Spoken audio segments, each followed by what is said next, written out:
নমস্কার বন্ধুরা, GS forum চ্যানেলে আপনাদের সবাইকে স্বাগত জানাই।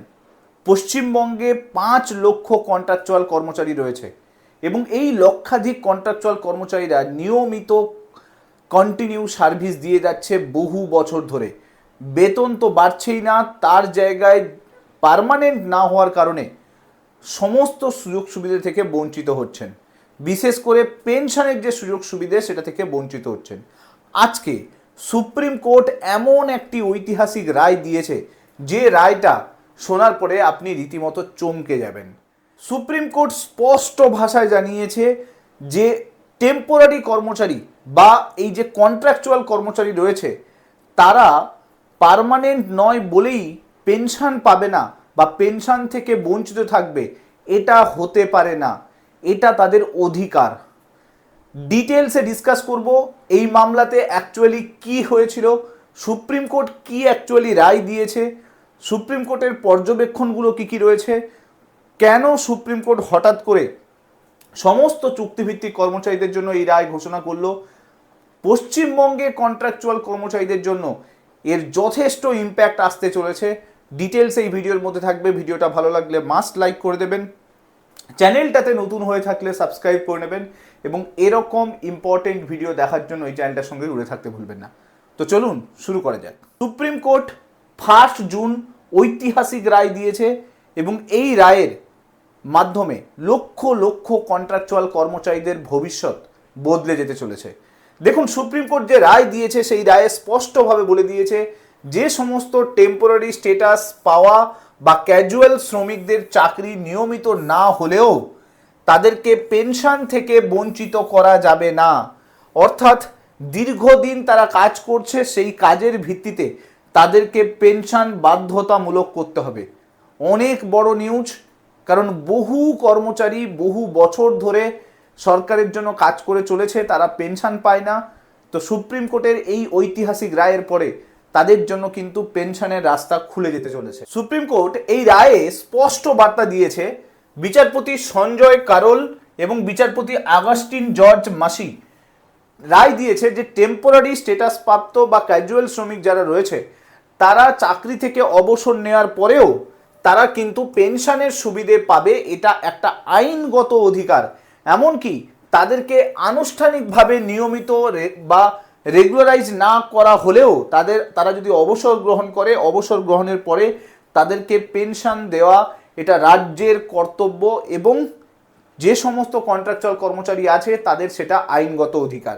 দীর্ঘদিন কর্মরত ক্যাজুয়াল শ্রমিকদের অধিকার রক্ষায় এই গুরুত্বপূর্ণ রায় দিয়েছে সুপ্রিম কোর্ট এবং সুপ্রিম কোর্ট এই ক্ষেত্রে তার বিশেষ ক্ষমতা প্রয়োগ করেছে। আর্টিকেল 142 সেই ক্ষমতা প্রয়োগের মাধ্যমে ন্যায় বিচার করেছে এবং পাটনা হাইকোর্ট এই বিষয়ে একটা রায় দিয়েছিল, সেই রায়টাকে সম্পূর্ণভাবে বাতিল করে দিয়েছে। যে সুপ্রিম কোর্ট রায় দিয়েছে যে পেনশন বাধ্যতামূলক করতে হবে। এই রায়ের সঙ্গে সঙ্গে সুপ্রিম কোর্ট বিশেষ ক্ষমতা প্রয়োগ করে আরও একটি ঐতিহাসিক সিদ্ধান্ত দেয়। সুপ্রিম কোর্টের তরফ থেকে স্পষ্ট বলে দেওয়া হয় যে কোনো ক্যাজুয়াল শ্রমিক তারা যদি একবার টেম্পোরারি স্ট্যাটাস পেয়ে যায়, তার মানে তারা যদি টানা 3 বছর কন্টিনিউ একটা জবে কাজ করে, যখনই তারা 3 বছর কাজটা সম্পূর্ণ করবে তখন তাদেরকে অস্থায়ী গ্রুপ ডি পদমর্যাদা সম্পন্ন বলে বিবেচনা করতে হবে। অর্থাৎ কোনো কর্মচারী, কন্ট্রাকচুয়াল কর্মচারী, সে যদি 3 বছরের বেশি কাজ করে ফেলে তো সরকার রেগুলারাইজ করার সময় তাকে কিন্তু গ্রুপ ডি পদমর্যাদা সম্পন্ন অ্যাটলিস্ট বিবেচনা কিন্তু করতেই হবে এবং যখন সে অবসর গ্রহণ করবে তখন কিন্তু তাকে গ্রুপ ডি পদমর্যাদায় থাকা যে কোনো স্টাফের যা পেনশন হবে সেই পেনশন তাকে দিতে হবে। দেখুন, সুপ্রিম কোর্ট এই রায়ের আগে এই পুরো কেসের পর্যবেক্ষণ করে। এই পুরো কেসে একটা জিনিস উঠে আসে যে 30শে নভেম্বর 1992 এই সালে সমস্ত কন্ট্রাকচুয়াল কর্মচারীদের জন্য একটা রুলস, বিভাগীয় রুলস কিন্তু জারি করা হয়েছিল। সেই রুলসে বলা হয়েছিল যদি কেউ টানা 3 বছর চাকরি করে তাহলে তাদেরকে অস্থায়ী গ্রুপ ডি কর্মচারীদের সমমর্যাদায় বেতন কিন্তু দিতে হবে বা সমমর্যাদা সম্পন্ন হতে হবে।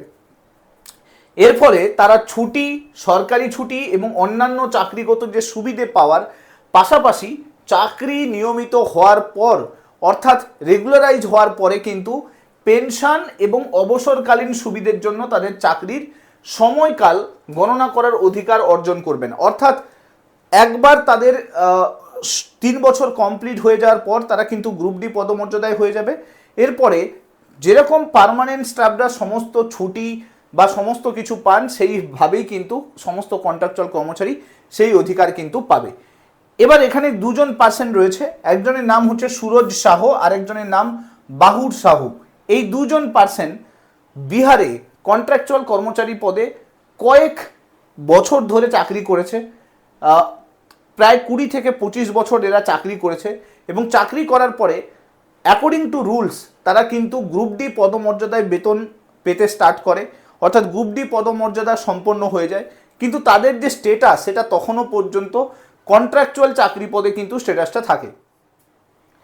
এবার কি হয়, যখন তারা অবসর গ্রহণ করে, সুরজ সাহু 31শে ডিসেম্বর 2008 সালে অবসর গ্রহণ করে আর বাহুর সাহু 30শে এপ্রিল 2008 সালে অবসর গ্রহণ করে। এবার রুলস অনুযায়ী অবসর গ্রহণের পরে তাদের যে পেনশন, সেই পেনশন চালু হওয়ার কথা, কিন্তু বিহার সরকার সেই পেনশন দিতে রাজি হয় না।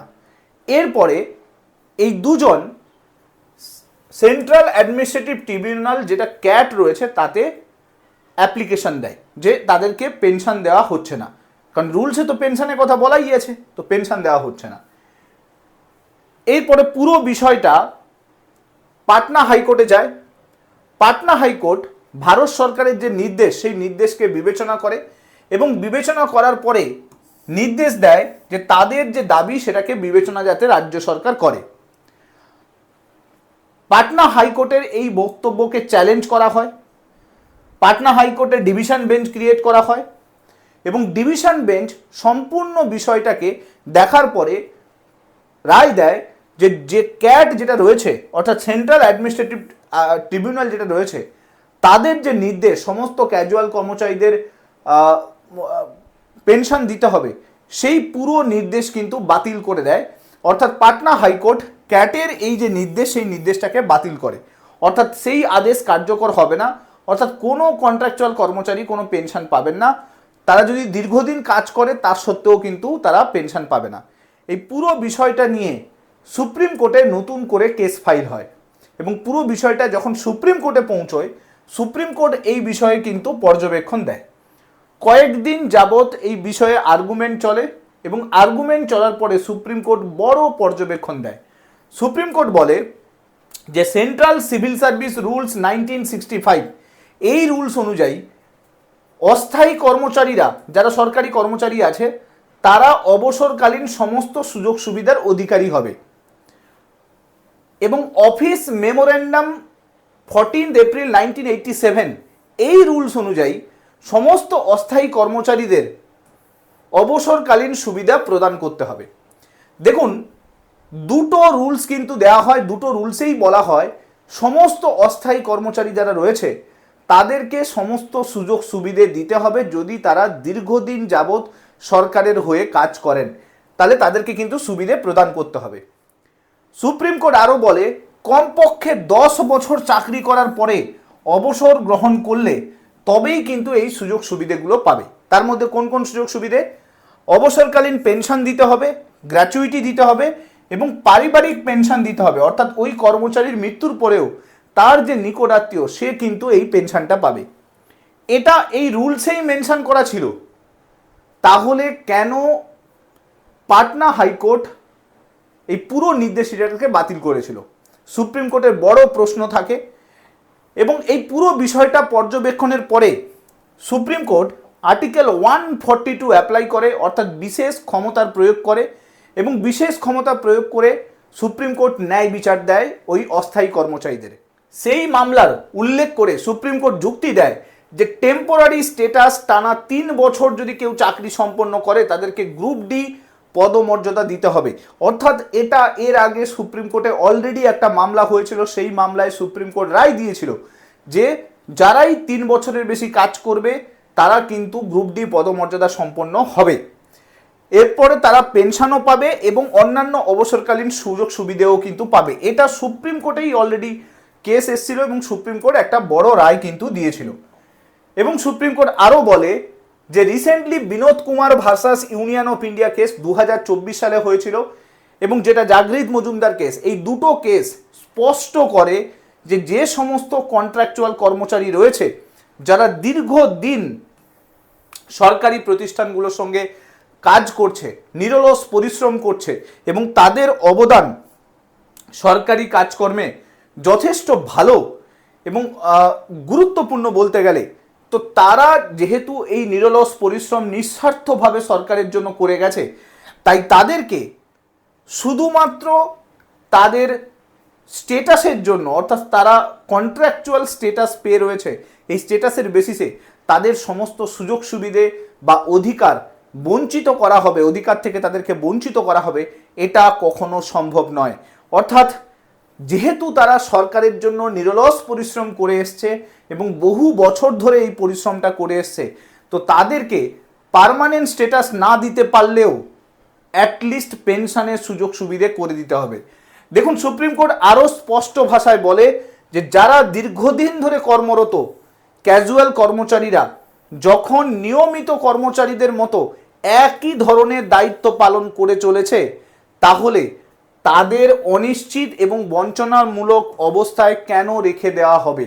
অর্থাৎ তারা যেরকমভাবে একজন পার্মানেন্ট স্টাফ যা কাজ করছে সেম কাজ তো একটা কন্ট্রাকচুয়াল কর্মচারীরাও করছে, তাহলে তাদেরকে কেন এত বঞ্চনা সহ্য করতে হবে। সুপ্রিম কোর্ট স্পষ্ট জাজমেন্ট দেয় যে এদের পেনশন বাধ্যতামূলক করতে হবে। এদের ক্যাজুয়াল স্ট্যাটাস থাকার সত্ত্বেও 10 বছরের বেশি যদি কোনো কর্মচারী সরকারি প্রতিষ্ঠানে কাজ করে আসছে, তো তাদের পেনশন বাধ্যতামূলক করতে হবে। এবার আসি পশ্চিমবঙ্গের ক্ষেত্রে। আপনারা জানেন পশ্চিমবঙ্গে 5 লক্ষের বেশি কর্মচারী আছে যারা কন্ট্রাকচুয়াল কর্মচারী রয়েছে। সম্প্রতি মুখ্যমন্ত্রী শুভেন্দু অধিকারী তিনি কিন্তু বলেছেন যে অন্যান্য রাজ্যের যেরকমভাবে বেতন স্ট্রাকচার রয়েছে সমস্ত অস্থায়ী কর্মচারীদের জন্য, এবং যে সমস্ত সুযোগ সুবিধে অন্যান্য রাজ্য দিয়ে আসছে এবং সুপ্রিম কোর্টের রুলস অনুযায়ী যে সমস্ত সুযোগ সুবিধে প্রাপ্য, সমস্ত সুযোগ সুবিধে অস্থায়ী কর্মচারী পশ্চিমবঙ্গের সমস্ত কর্মচারীকে দেয়া হবে।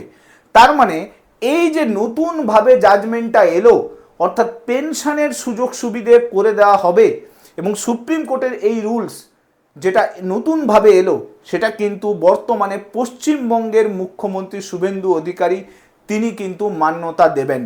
কারণ পশ্চিমবঙ্গে আইনের সুশাসন প্রতিষ্ঠার কিন্তু তিনি লক্ষ্যমাত্রা নিয়েছেন। তাই সেক্ষেত্রে স্পষ্টভাবে বোঝা যাচ্ছে যে এই যে নতুন রুল পরবর্তীকালে কিন্তু পশ্চিমবঙ্গের সমস্ত অস্থায়ী কর্মচারীদের জন্য অ্যাপ্লিকেবল হতে চলেছে। এখন দেখার বিষয় পরবর্তীকালে এটা নিয়ে নতুন কি আপডেট আসে, নতুন কি তথ্য উঠে আসে, নতুনভাবে আমাদের পশ্চিমবঙ্গের মুখ্যমন্ত্রী তিনি এই বিষয়ে কি আলোকপাত করেন। যা কিছু নতুন আপডেট আসবে আমি চেষ্টা করব ভিডিওর মাধ্যমে আপনাদের সামনে নিয়ে আসার জন্য। ভিডিওগুলো ভালো লাগলে মাস্ট লাইক করে দেবেন, চ্যানেলটাতে নতুন হয়ে থাকলে সাবস্ক্রাইব করে নেবেন এবং আপনার এই বিষয়ে কি মতামত রয়েছে সেটা কিন্তু জানাতে ভুলবেন না। Thank you so much. Next ভিডিওতে আপনার সঙ্গে আবার দেখা হচ্ছে। Till then, bye by.